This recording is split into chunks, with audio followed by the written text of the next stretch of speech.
Right now, seed oils are trending like the ultimate villain. They are inflammatory, they are high in omega-6, they are plotting world domination. But behind all the jokes and the internet drama, there is a story to be told here.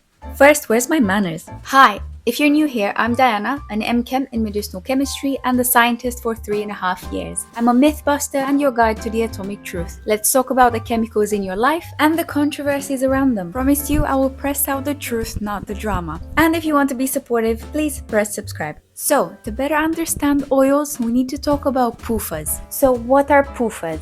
Polyunsaturated fatty acids. In particular, for today, you need to know about omega-3 and omega-6 because these are the ones that your body cannot produce on its own, so you must get them from food. So omega-3 is anti-inflammatory, whereas omega-6 can be pro-inflammatory for your body when it is there in excess. However, both of them have health benefits for you if you know how to balance them properly. Here are some sources of omega-3, whereas omega-6, the disputed one, is present in rapeseed and sunflower seed oils. Seed oils are causing a bit of a stir, and we're going to explore why. Currently, there are two camps online.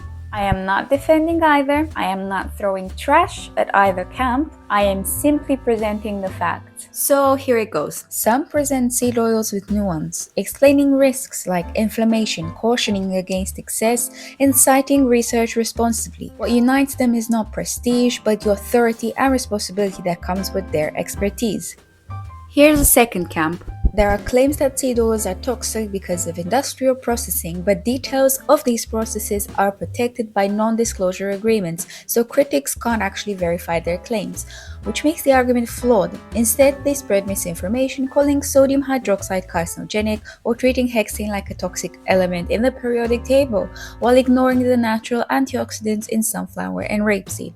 A bit convenient, isn't it? Health influencers love pushing trendy diets, and it's easy to believe them because they've probably earned your trust and triggered an emotional response. Dramatic claims about poisonous oils or how the evil food industry is out to get you generally get more clicks than actual facts. Yes, seed oils can be inflammatory, but honestly, so is Twitter, so maybe use both in moderation. The one thing that brings social media camps together. How could these two camps not find a middle ground? Oils can go bad when exposed to light, heat, and air. Rancid oils are not just unpleasant, they can generate free radicals. To better understand them, you can see on the left-hand side a happy stable molecule. When an oil molecule is exposed to strong heat or light, its chemical bonds can break and they will generate free radicals. These are not stable compounds and they will want to react again. And your cells start to get worried because they have protein, lipids, and DNA that cannot sustain the damage. The effect is cumulative, so over time they can generate oxidative stress to your cells and they can trigger pro-inflammatory responses and even chronic diseases.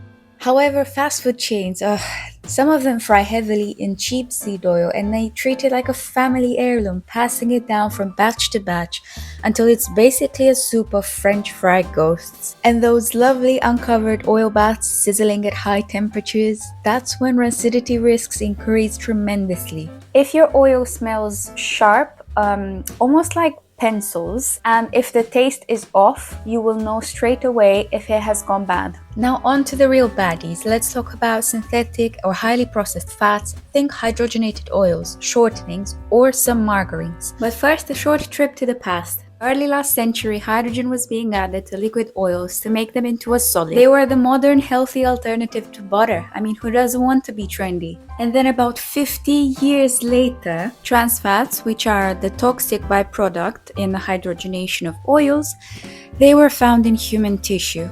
They are associated with higher cholesterol levels and heart disease. So what about nowadays? Well, I did the digging, so you don't have to. The most recent World Health Organization reports shows that around 5 billion people live in countries without any regulations limiting industrial trans fats or banning partially hydrogenated oils.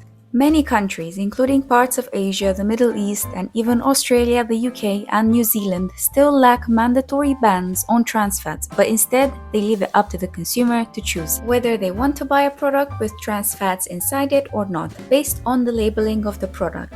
However, that is not the case in every country, and history should not repeat itself. So how come trans fats are still on the market? Generally speaking, it is fairly easy to tweak a formulation to include hydrogenated fats. The thing is, you've probably done this in your kitchen too. Maybe tried to make some vegan brownies and you've probably replaced the butter with margarine or spread. This makes the formulation cheaper. My word of caution, if your snackies can last for 2 years on a shelf, flip the back label and check what you're putting into your body. When in doubt, stick to minimally processed oils and find ways that are better for your heart and overall health. A few words on my personal favorite oil and why it's away from all the drama. Extra virgin olive oil, made from the first cold press, stands out for its rich polyphenols that fight inflammation and antioxidants, which can help to neutralize those really bad free radicals we talked about earlier. I do a shot of olive oil every morning and I already see the benefits. I know you might be thinking, oh my gosh, great. It's peppery and grassy and slightly bitter, but in the best way possible. And here is how I use it for my skin. This is a very gentle recipe with some clay and extra virgin olive oil, and I mix them and I put that on my face once a week.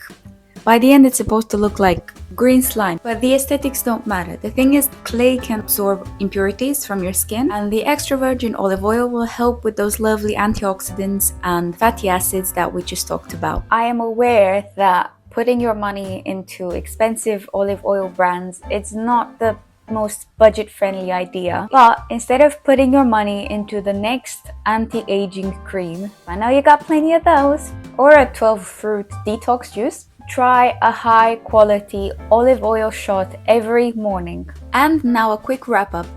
Remember, if you're eating a healthy diet, using seed oils in cooked meals is completely fine, in moderation. You are more in control of your food than anyone else. You know the freshness, quantity, temperatures, and frying times of what you put in your body. Choose oils that are minimally processed. Avoid synthetic and hydrogenated fats at all costs. Store your oils properly to avoid rancidity and experiment with olive oils. That's it, that's the atomic truth. Thank you for watching, and if you enjoyed this deep dive into oils, hit that like button and subscribe for more atomic truths. If you thought fatty acids were full of surprises, head over to my next video where you will learn everything about the glitter controversy.